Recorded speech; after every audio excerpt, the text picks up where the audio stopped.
কিনা একটু যদি আমাকে সাউন্ড দিতা যে তোমরা শুনতে পাচ্ছ কিনা আমার কথাগুলো, যেহেতু আবার নতুন করে সকলে আমরা জয়েন্ট হলাম। আচ্ছা, সাকিবুল্লাহ বলছো যে স্যার কিছু শোনা যাচ্ছে না, আসলে কি তাই? কিছু শুনতে পাচ্ছ না আমার কথাগুলো? স্যার শুনতে পাচ্ছি, কল ওভার ইন্টারনেটে ক্লিক করেন। আচ্ছা আচ্ছা, ঠিক আছে, যাই হোক, আমরা ক্লাসটা এখন কন্টিনিউ করি আবার। আচ্ছা, এখন ক্লিয়ার। আচ্ছা, থ্যাংক ইউ। তো আসলে তখন আমি কিন্তু কথাই বলছিলাম না, আমি কিন্তু চুপ করেছিলাম, আমি দেখছিলাম তোমরা কে কে জয়েন করছো, আমি কথা বলিনি তখন, প্রথম থেকে আমি কথা বলিনি। আচ্ছা, থ্যাংক ইউ। আমার মনে হয় যে এই এখন পর্যন্ত এই যে আমাদের এখানে যে তিনটা বন্ধন রয়েছে, অর্থাৎ অ্যামোনিয়াম ক্লোরাইড যে যৌগটা রয়েছে, উদ্দীপকে বা সৃজনশীল প্রশ্নের মধ্যে আমাদের যে কোশ্চেনটা দেওয়া ছিল, সেই কোশ্চেনের মধ্যে আমাদের যেটি ছিল সেটি হচ্ছে যে অ্যামোনিয়াম ক্লোরাইড NH4Cl। এই এই NH4Cl বা অ্যামোনিয়াম ক্লোরাইড এর মধ্যে কি কি বন্ধন রয়েছে সেই বন্ধনগুলো ব্যাখ্যা করার জন্য বলা হচ্ছিল। তো সেই বন্ধনগুলো আমরা এখান থেকে ব্যাখ্যা করতে পারলাম অতি সহজে। এখন নেক্সট আমাদের যে প্রশ্নটি রয়েছে, তোমাদের যে কোশ্চেনগুলো রয়েছে সেই কোশ্চেনগুলো কিন্তু আমি নেব। হ্যাঁ, আচ্ছা, সেই কোশ্চেনগুলো আমি নেব, সবার কোশ্চেন নেব এখন থেকে। আবার কিন্তু 40 মিনিট আমরা কন্টিনিউ করতে পারবো, নো প্রবলেম। যদিও বা আমাদের 40 মিনিট লাগবে না, আর 10 থেকে 15 মিনিটের মধ্যে আমাদের সৃজনশীলটা আজকে শেষ হয়ে যাবে। তারপরে আমি তোমাদের কোশ্চেনগুলো নেব। এরপরে আমাদের যে কোশ্চেনটা রয়েছে এই কোশ্চেনটাও একটু তোমরা লিখে নাও। এই কোশ্চেনটা হচ্ছে আমাদের যে y(x3) এবং y(x4+)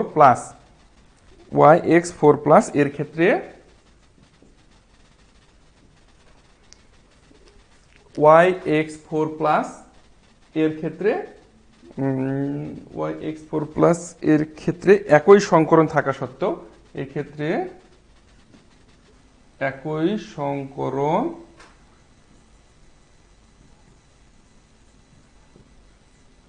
একই সংকরণ থাকা সত্ত্বেও বন্ধন কোণ ভিন্ন হয় কেন? বন্ধন কোণ ভিন্ন হয় কেন? অ্যাকচুয়ালি তাড়াহুড়া করে লিখছি, এই আমি আবার বলে রিপিট করি, এটি হচ্ছে বিশ্লেষণ করো।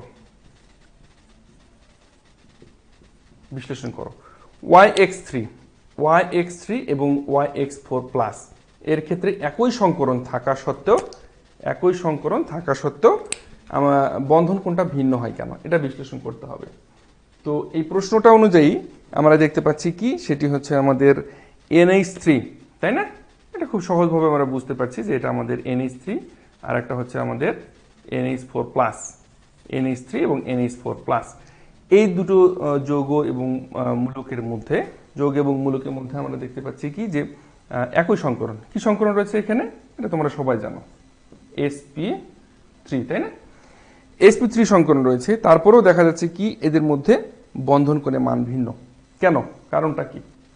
এটা তোমরা অনেকেই পারো, তারপরেও আমি একটু উত্তর তোমাদেরকে দিয়ে দিই খুব শর্টকাটের মধ্যে। যে অ্যামোনিয়া অণুর যে কেন্দ্রীয় নাইট্রোজেন পরমাণু রয়েছে, এর মধ্যে কি থাকে? এর মধ্যে দুইটা মুক্ত জোড় ইলেকট্রন থাকে, তাই না? আচ্ছা, দুইটা মুক্ত জোড় ইলেকট্রন থাকে। এই মুক্ত জোড় ইলেকট্রনগুলো কি হয়, সাধারণত নাইট্রোজেন পরমাণুর sp3 সংকরিত অবস্থায় থাকে, যা প্রত্যেকটিতে একটি করে কি থাকে, অযুগ্ম ইলেকট্রন থাকে, এবং একটাতে কি থাকে, জোড় ইলেকট্রন থাকে, যেটি মুক্ত অবস্থায় থাকে, তাই না? এখন এই নাইট্রোজেন পরমাণু তিনটি sp3 অরবিটালে অযুগ্ম ইলেকট্রনের সাথে হাইড্রোজেন পরমাণুর s অরবিটালে অযুগ্ম ইলেকট্রন অধিক্রমণ করে অণুর গঠন কাঠামো সৃষ্টি হয়। এবং এই যে গঠন কাঠামোটা সৃষ্টি হয়, এই গঠন কাঠামোটা স্বাভাবিক তোমার হচ্ছে সংকরিত অরবিটালে জোড় ইলেকট্রন নিঃসঙ্গ জোড় হিসেবে থেকে যায়। এখন এই নিঃসঙ্গ ইলেকট্রন জোড় সাধারণত বন্ধন ইলেকট্রন জোড় বা জোড় বন্ধন ইলেকট্রন জোড় যে বিকর্ষণ বলটা রয়েছে, এই বিকর্ষণ বল থেকে বেশি হওয়ার কারণে অ্যামোনিয়া অণুর স্বাভাবিক গঠন চতুস্থলকের যে কোনো একটি বাহুতে অবস্থান করে এবং বন্ধন ইলেকট্রন জোড়কে কি করে, অধিক মাত্রায় বিকর্ষণ করে। এই যে বন্ধন ইলেকট্রন যে জোড়টা রয়েছে, এই ইলেকট্রন জোড়টাকে অধিক মাত্রায় কি করবে, বিকর্ষণ করবে। ফলে অ্যামোনিয়া অণুর আকৃতি চতুস্থলকীয় গঠন কাঠামো না হয়ে কি হয়, ত্রিকোণীয় পিরামিডীয় আকৃতি হয়, ত্রিকোণাকার পিরামিডীয় আকৃতি হয়, ত্রিকোণাকার পিরামিডীয় আকৃতির হয়, পিরামিডীয় আকৃতির হয়, হ্যাঁ। এবং এর হাইড্রোজেন, নাইট্রোজেন এবং হাইড্রোজেন, হাইড্রোজেন, নাইট্রোজেন এবং হাইড্রোজেন এই বন্ধন কোণের মানটা 109 ডিগ্রি 5 মিনিট থেকে কমে কি হয় 107 ডিগ্রি হয়। 109 ডিগ্রি 5 মিনিট থেকে কমে কি হয় 107 ডিগ্রি হয়, ঠিক আছে। আচ্ছা, এখন অপরদিকে যদি আমরা অ্যামোনিয়াম আয়নের কথা চিন্তা করি, অপরদিকে যদি আমরা আমাদের অ্যামোনিয়াম আয়নের কথা চিন্তা করি, অ্যামোনিয়াম আয়ন, অ্যামোনিয়াম আয়ন, এই অ্যামোনিয়াম আয়নের মধ্যে আমরা কি জানি, স্বাভাবিকভাবে আমাদের NH3 এবং H+, হ্যাঁ, এটি থেকে আমরা পাই, একটু আগেও যেটা আমরা দেখেছিলাম সেটি একবার লিখে দিয়ে আমি, এটা বারবার লেখার প্রয়োজন নেই, সেটি আমরা কি পাবো অ্যামোনিয়াম, তাই না। আচ্ছা, এখন এর মধ্যে কিন্তু নাইট্রোজেনে কি আছে, দুইটা মুক্তজোড় ইলেকট্রন আছে, তাই না, এক জোড়া ইলেকট্রন রয়েছে, সেটি কি অবস্থায়, মুক্ত অবস্থায়। আচ্ছা, এখন এখানে আমরা কি দেখতে পাচ্ছি যে অ্যামোনিয়া অণু সাধারণত নাইট্রোজেনের নিঃসঙ্গ ইলেকট্রন যে থাকছে সেই ইলেকট্রনটা সাধারণত কি করে, নাইট্রোজেন হাইড্রোজেন বন্ধন সৃষ্টি করে। এখানে দেখো, এখানে একটা অতিরিক্ত আমাদের নাইট্রোজেন হাইড্রোজেন এই যে বন্ধনটা রয়েছে এই বন্ধনটা সৃষ্টি করে। আগে আমাদের যে অ্যামোনিয়া ছিল সেই অ্যামোনিয়ার তুলনায় এখানে আমাদের একটা অতিরিক্ত বন্ধন, যেটা কি আমাদের সন্নিবেশ বন্ধন, তাই না, এই সন্নিবেশ বন্ধনটা সৃষ্টি করছে। এখন যদি এই বন্ধনটিকে একটি সন্নিবেশ বন্ধন আমরা যেটা জানি, এখন এই নাইট্রোজেন পরমাণুটা সাধারণত কি হয়, ইলেকট্রন দাতা, আমরা এটাও জানি, সাধারণত দাতা থেকে গ্রহীতার দিকে তীর চিহ্ন দ্বারা প্রকাশ করা হয় এই সন্নিবেশ বন্ধনটাকে। আর তোমার হচ্ছে প্রকৃতপক্ষে অন্য যে তিনটা নাইট্রোজেন হাইড্রোজেন বন্ধন থাকে, এখানে যে তিনটা অ্যামোনিয়ার মধ্যে যে নাইট্রোজেন হাইড্রোজেন যে বন্ধন আছে কয়টা, এখানে তিনটা থাকে আর এখানে থাকে একটা, তাই না, এই সন্নিবেশ বন্ধনটা একটা থাকে। এখন এই বন্ধনের তুলনায় নাইট্রোজেন হাইড্রোজেনের বন্ধনের সাথে এই যে নাইট্রোজেন হাইড্রোজেনের সন্নিবেশ বন্ধন, এই বন্ধন দুটো কিন্তু স্বাভাবিকভাবে তেমন কোনো পার্থক্য নেই, কিন্তু এখন দেখা যাচ্ছে যে সবগুলো বন্ধন কি হয়, নাইট্রোজেন পরমাণুর sp3 সংকর অরবিটাল এবং হাইড্রোজেন পরমাণুর 1s অরবিটালে মুখোমুখি অধিক্রমণ থেকে সৃষ্টি হয়। এই ধরনের যে প্রত্যেকটি শেয়ারকৃত অরবিটালগুলোর মধ্যে দুইটা করে ইলেকট্রন থাকে, এই কারণে অ্যামোনিয়াম আয়নের গঠনটা পুরোপুরি চতুস্থলকীয় হয় এবং এর কোণ যেটা HNH এটা ডিরেক্ট একেবারে 109 ডিগ্রি হয়, 109.5 ডিগ্রি, অ্যাকচুয়ালি 109.5 ডিগ্রি, হ্যাঁ, 109.5 ডিগ্রি। ওকে, তো আমার মনে হয় এই এক্সাম্পলগুলো তোমরা বুঝতে পারছো।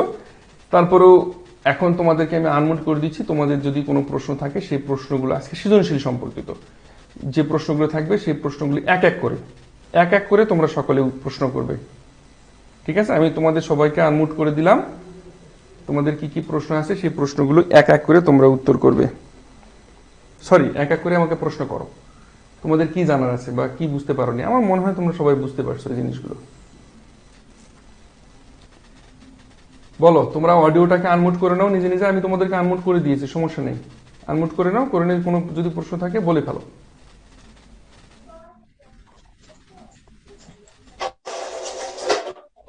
আচ্ছা, কারো কিছু বলার নেই? জুলকার, স্যার, তড়িৎ ঋণাত্মকতার মানগুলো কি আমরা এমনিতে বের করতে পারবো? মানে বের করার মতো কোনো ওয়ে আছে যে আমাদের যদি মুখস্থ না থাকে তাহলে সেক্ষেত্রে কিভাবে কি করব? অ্যাকচুয়ালি ওই রকম কোনো আমার মানগুলো বের করার মানে তোমাদের সিলেবাসের মধ্যে সেরকম কোনো টেকনিক নাই। তবে আমি চেষ্টা করবো, তোমরা যদি বলো যে স্যার আপনি একটু শর্টকাট কোনো টেকনিক আছে কিনা একটু দেখেন, তো সেটা আমি ট্রাই করব। তোমাদের সিলেবাসের মধ্যে বা বইয়ের মধ্যে সেরকম কোনো শর্টকাট কোনো টেকনিক নাই। তড়িৎ ঋণাত্মকতার মানগুলো এগুলো প্রায় মুখস্থ মান, ইলেকট্রোনেগেটিভিটির যে মানগুলো এগুলো। আপনার কাছে টেকনিকটা দিলে আমরা উপকৃত হব। না, ঠিক আছে, আমি সেটা সার্চ করে দেখবো, যদি আমি পাই আমি তোমাদেরকে অবশ্যই জানাবো। স্যার, যেহেতু 109 ডিগ্রি 5 মিনিট, কিন্তু আপনি তো লেখছেন 109 মিনিট 5 ডিগ্রি। আচ্ছা রে বাবা, লিখতে ভুল হতে পারে, তো তোমরা তো এটা বোঝো, এটা তো তোমরা না বোঝা না, তাই না, এটা তো তোমরা না বোঝা না। স্যার, স্যার সংকরায়নের ক্ষেত্রে কি সিলেক্টিভ কিছু আছে, মানে এই যৌগগুলা বা এই মৌলগুলোর ক্ষেত্রেই শুধুমাত্র সংকরায়ন হবে এমন, বা এর বাইরেও কি সংকরায়ন হতে পারে, অনেক যৌগের মধ্যে তো সংকরায়ন হয়, সংকর অরবিটাল তৈরি হয়, বা সংকরণ নিজেদের মধ্যে তারা যে যে যৌগগুলো মূলত রয়েছে সেই যেগুলো যৌগগুলোর মধ্যে। দেখা যায় তার বাইরে কি আছে? মানে সাধারণত আমরা নিয়ে হচ্ছে কোশ্চেন আসে কি আছে? ইয়াসমিন, তোমার কথাগুলো আমি কিন্তু একেবারে স্পষ্ট শুনতে পাইনি, খুব কাটা কাটা আসছিল কথাগুলো, আরেকবার বলো।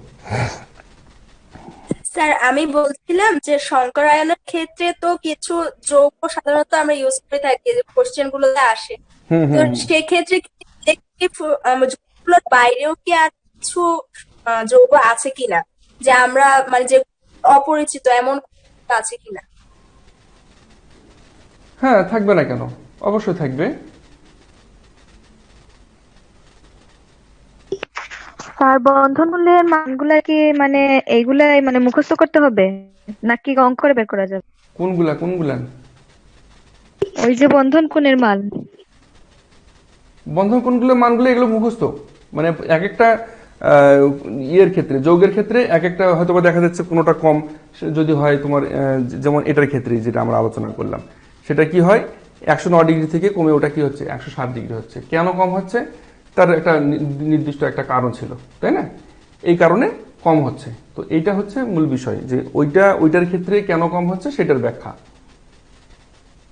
এবং ওই ওই কারণটা শুধু মনে করো ওই যৌগটার ক্ষেত্রে প্রযোজ্য, অথবা যদি আরো অন্য কোনো যৌগের ক্ষেত্রে প্রযোজ্য হয় তাহলে সেটা। এগুলো প্রায় মুখস্থ করার মতনই বিষয়। স্যার বিভিন্ন সংকরণের ক্ষেত্রে তো মানে এটা থাকে যে সিলেক্ট করা থাকে এই সংকরণের ক্ষেত্রে শুধুমাত্র এত কোণে হবে এত কোণে হবে এমনটা, তাই না? ইয়াসমিনের, তোমার ওখানে কি নেটের প্রবলেম? আমি কথাগুলো কাটা কাটা শুনতে পাচ্ছি। স্যার আমার এখানে একটু নেটের প্রবলেম আছে। আমি তাই তো বুঝতে পারছি, মানে তোমার কথাগুলো কাটা কাটা শুনতে পাচ্ছি, মানে কেটে কেটে আসছে, ভেঙে ভেঙে আসছে আর কি। আবার বলো তো। স্যার আমি বলছিলাম যে বিভিন্ন সংকরণ যেমন sp3, তারপর sp3b2 এরকম ওগুলোতে তো মানে সিলেক্ট করা থাকে যে sp3 এর ক্ষেত্রে শুধুমাত্র এত বন্ধন কোণ হবে, মানে এইভাবে সিলেক্ট করা থাকে না? সিলেক্ট করা থাকে বলতে ওই ধরনেরই সংকরণ ঘটে এবং ওই ধরনেরই বন্ধন কোণগুলো হয়ে থাকে আর কি, স্বাভাবিকভাবে। জি স্যার, বুঝতে পারছি। এটা স্বাভাবিকভাবে স্বাভাবিকভাবে। আর কিছু ক্ষেত্রে ওই যে ব্যতিক্রম হয়, তো সেগুলো ব্যতিক্রম কেন হচ্ছে তার নির্দিষ্ট ব্যাখ্যা থাকে। যে ব্যতিক্রম বলতে ওই যে কম হচ্ছে বা দেখা যাচ্ছে কেন কম হচ্ছে তার একটা নির্দিষ্ট ব্যাখ্যা থাকে, এবং সেই ক্ষেত্রে তখন ওই ব্যাখ্যা সহ আমাদেরকে ওটা লিখতে হয় যে কেন কম হলো। এই যে এই এক্সাম্পলটা লাস্ট যেটা আমরা ঘ নাম্বার, আমাদের 4 নম্বর সৃজনশীল যে প্রশ্নটা ছিল সেই প্রশ্নটার মধ্যে তোমরা লক্ষ্য করছো যে আমাদের একটা যৌগ ছিল যে অ্যামোনিয়া NH3, আর একটা যৌগ ছিল হচ্ছে আমাদের অ্যামোনিয়াম আয়ন। হ্যাঁ, NH3 অ্যান্ড অ্যামোনিয়াম আয়ন, এই দুটো যৌগের মধ্যে দেখা যাচ্ছে কি sp3 সংকরণ হয়। কিন্তু দুটো যৌগের মধ্যে যেহেতু sp3 সংকরণ হচ্ছে তাহলে কি হবে, তাদের আকৃতি একই হওয়ার কথা, আবার বন্ধন কোণটাও একই হওয়ার কথা, কিন্তু তা হয় না। অ্যামোনিয়ার ক্ষেত্রে কি হচ্ছে, সেটা একটু কমে যাচ্ছে, বন্ধন কোণটা একটু কমে যাচ্ছে। তো বন্ধন কোণটা অ্যাকচুয়ালি কেন কমছে তার নির্দিষ্ট লজিক আছে, তার ব্যাখ্যা আছে। প্রশ্নটা যদি আসে ওইভাবে যে কেন কম হচ্ছে কেন বেশি হচ্ছে, তাহলে সেই ব্যাখ্যাটা সহ সেই বন্ধন কোণটা উল্লেখ করে দিতে হবে, এবং সেই ক্ষেত্রে আকারটা কেমন হবে এবং আকার আকৃতিটা কেমন হবে সেটাও উল্লেখ করে দিতে হবে। বোঝা গেছে ইয়াসমিন? শুনতে পেয়েছো আমার কথা?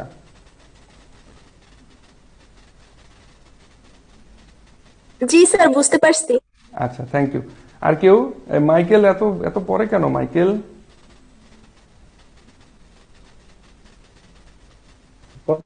স্যার আমার একটু সমস্যা হয়েছিল। মাইকেল কথা বললে না অন্য কেউ কথা বললে?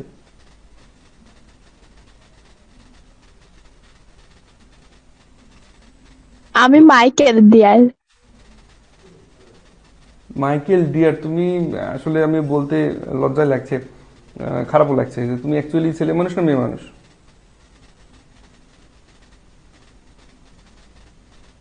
স্যার আমি মেয়ে মানুষ, 8টা মিনিট থেকে নিয়মিত করবো নি ক্লাস। আচ্ছা ঠিক আছে, থ্যাংক ইউ। তোমার নামটা কি? তোমার নাম কি অরিজিনালি মাইকেল ডিয়ার?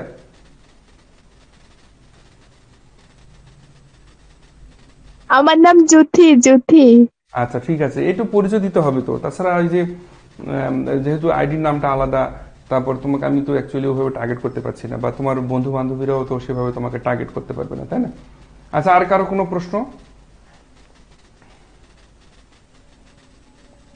আমার বাসা আমার বাসা কুমারখালী, কুষ্টিয়া।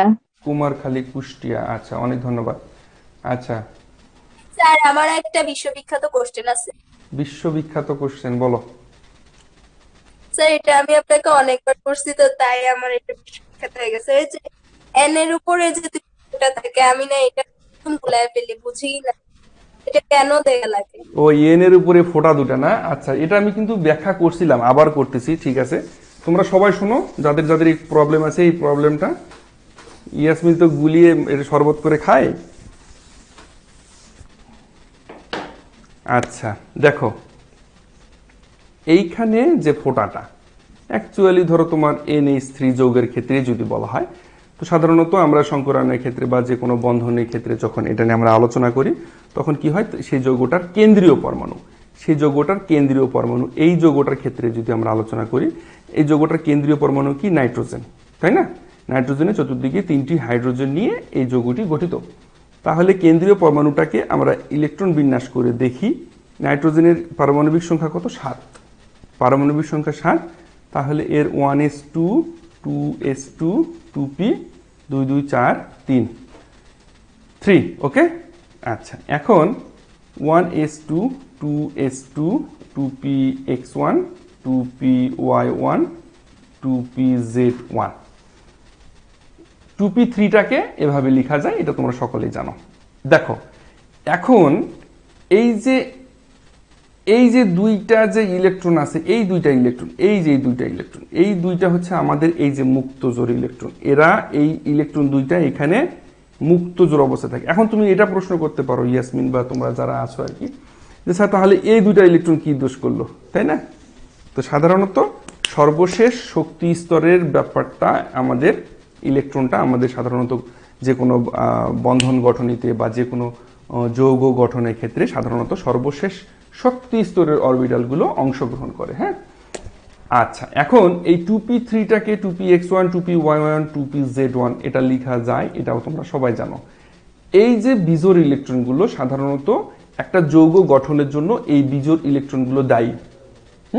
এই যৌগ গঠনের জন্য বিজোড় ইলেকট্রনগুলো দায়ী, অর্থাৎ এই বিজোড় ইলেকট্রনগুলোই সাধারণত যৌগ গঠন করে থাকে। তাহলে এখানে কয়টা বিজোড় ইলেকট্রন আছে? 3টা। 1টা 2টা 3টা। এই 3টা বিজোড় ইলেকট্রন তখন কি করে? হাইড্রোজেনে যেহেতু একটা ইলেকট্রন, হাইড্রোজেনেরও বিজোড় ইলেকট্রন ছাড়া কিন্তু যৌগ গঠিত হয় না। তো এই যে হাইড্রোজেনের এই বিজোড়, তাহলে কয়টা হাইড্রোজেন লাগতেছে? 3টা। নাইট্রোজেনে 3টা যেহেতু বিজোড় ইলেকট্রন আছে, তাহলে হাইড্রোজেন লাগবে 3টা। এই 3টা নিয়ে এই যৌগটা আমাদের গঠিত হয়। আর এই যে ফোঁটা দুইটা, তোমার যে সমস্যা, শরবত করে খাও ইয়াসমিন, এই ফোঁটা দুইটা হচ্ছে আমাদের এই ইলেকট্রন দুইটা, এই যে সর্বশেষ শক্তি স্তরে 2s অরবিটালের দুইটা ইলেকট্রন। এখন ক্লিয়ার কিনা একটু বলো ইয়াসমিন। স্যার এখানে যদি 4টা ইলেকট্রন থাকতো বা 5টা থাকতো, তাহলে কি আমি 4টা বা 5টা ফোঁটা দিতাম? হ্যাঁ, সর্বশেষ শক্তি স্তরে যে কয়টা বিজোড় ইলেকট্রন থাকবে সেই কয়টা আমাদের ফোঁটা দিতে হবে। তুমি অক্সিজেনের ক্ষেত্রে লক্ষ্য করে দেখবা, এটা তোমার জন্য হোমওয়ার্ক জি থাকলো। স্যার, বুঝতে পারছি। এটা তোমার জন্য শুধু না, এটা সবার জন্য হোমওয়ার্ক থাকলো, ঠিক আছে? অক্সিজেনের ক্ষেত্রে ওকে স্যার। ক্লিয়ার? বিষয়টা ক্লিয়ার? এখন স্পষ্ট তো? স্যার জুলকার বলো। স্যার ওই যে sp3 অরবিটাল মানে সংকরণে যে একটা ত্রিফলার মতো একটা ইয়ে আছে, চিহ্ন আছে, এই জিনিসটা একটু স্যার বুঝিয়ে দেবেন? এটা আর কি মনে থাকে না, বুঝিও না। sp3 সংকরণে ত্রিফলার মতো চিহ্ন মানে তীরের মতো চিহ্ন? জি স্যার, জি স্যার। এইটা তোমার, আরে বাবারে, এগুলো তো আমি সংকরণের মধ্যে এগুলো আছে, তো এগুলো তো সবকিছু আলোচনা করছি। তোমরা একটু ভিডিওগুলো দেখো, তাহলে আমার কষ্টটা কিন্তু কম হয়। তোমরা একটু ভিডিওগুলো দেখো আমি মনোযোগ দিয়ে। কোনো ক্লাস স্যার করি না, তো অসুস্থ ছিলাম। আচ্ছা ঠিক আছে, আমার ইউটিউবে সবগুলা ভিডিও আছে, তোমাদের এই পর্যন্ত যতগুলা ক্লাস নিয়েছি আমি। তোমরা একটু ভিডিও ক্লাসগুলো দেখো দয়া করে, তারপরে যদি না বুঝো আমাকে অনেস্টলি বলবা যে স্যার আমি আপনার ক্লাসগুলো দেখছি কিন্তু আমি স্যার কিছুই বুঝিনি। আমি তোমাদেরকে আমি আবার পড়াবো, তোমাদের অসুবিধা নেই, কিন্তু তোমরা কাইন্ডলি একটু আগে একটু ক্লাসগুলো দেখো, না মরেই ভূত হয়েও না, মরেই ভূত হও সবার জন্য, জি স্যার। ঠিক আছে? একটু দেখো ভাই, হ্যাঁ? আমি তো তোমাদের জন্য স্যার ক্লাসগুলো সবগুলো ক্লাস রেকর্ড করে রাখছি, সবগুলো ক্লাস আমি রেকর্ড করে রাখি, ইউটিউবে দিই, আপলোড দিই। এত কষ্ট করছি কেন? তোমাদের জন্য। তো তোমরা যদি না দেখো, তোমরা যদি না পড়ো, তাহলে আমার এসব স্যার করে কি লাভ? আমার তো কোনো লাভ নেই। স্যার এখানে যে নাইট্রোজেনের সর্বশেষ শক্তি স্তর কোনটা? এখানে যদি এস হয় তাহলে পি যাবে কোথায়? নাইট্রোজেনের সর্বশেষ শক্তি স্তর কোনটা মানে 2s 2p? এইটাই তো স্যার। তাহলে আপনি বলছিলেন যে এস এর উপরে দুইটা আছে এজন্য দুইটা ফটো হয়েছে, তাহলে এই যে পি গুলো কোথায় যাবে? এখানে তো পি অরবিটালে যে তিনটা ইলেকট্রন আছে, এই তিনটা ইলেকট্রন তো তিনটাই তোমার ডিস্ট্রিবিউশন হয়ে যাচ্ছে, px1 pxy p2pz1, এগুলো তো সব ডিস্ট্রিবিউশন হয়ে যায়। আমরা কি হুন্ডের নীতি অনুযায়ী কি জানি? ও স্যার ঠিক আছে তাহলে। ক্লিয়ার ক্লিয়ার কি না? Sir clear. আচ্ছা, আর কারো কোনো প্রশ্ন?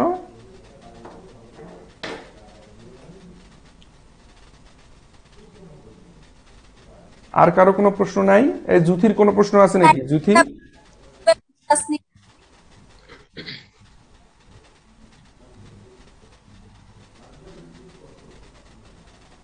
এই আশিকুজ্জামান, তুমি কি কোনো কথা শুনতে পাচ্ছো? আমার কি কোনো কথা শুনতে পাচ্ছো? একটু সাউন্ড দিতে হবে। জুমে এসে চুপ করে থাকলে হবে না, আমি সকলের হাজিরা নেব। না স্যার, কোনো সমস্যা নাই। আচ্ছা, জুলকারকে বলিনি আমি, আমি আশিকুজ্জামানকে বলছি আর সাকিবুল্লাহকে বলছি। এদের কাছ থেকে না sir. Ashiquzzaman, sir okay sir, no problem. আচ্ছা আশিকুজ্জামান আশিক, আইডির নাম তোমার আলাদা, তুমি অন্যজন ক্লাস করছো, ঠিক আছে? নো প্রবলেম, সমস্যা নেই। আমার এখানে আমি তোমাদের সবাইকেই পড়াচ্ছি, এটা নিয়ে টেনশন করার কিছু নেই যে আমার আইডির নামটা আলাদা, আমি অন্য ব্যক্তি, এটা কোনো সমস্যা না। আমি এখানে জুমটা তোমাদের সবার প্রাইভেসি আছে, কোনো সমস্যা নেই, কেউ দেখতে পাবে না। আর যদি তোমরা বলো স্যার জুমের ক্লাসগুলো আপনি ইউটিউবে দিয়ে না, আমি সেটা দেব না।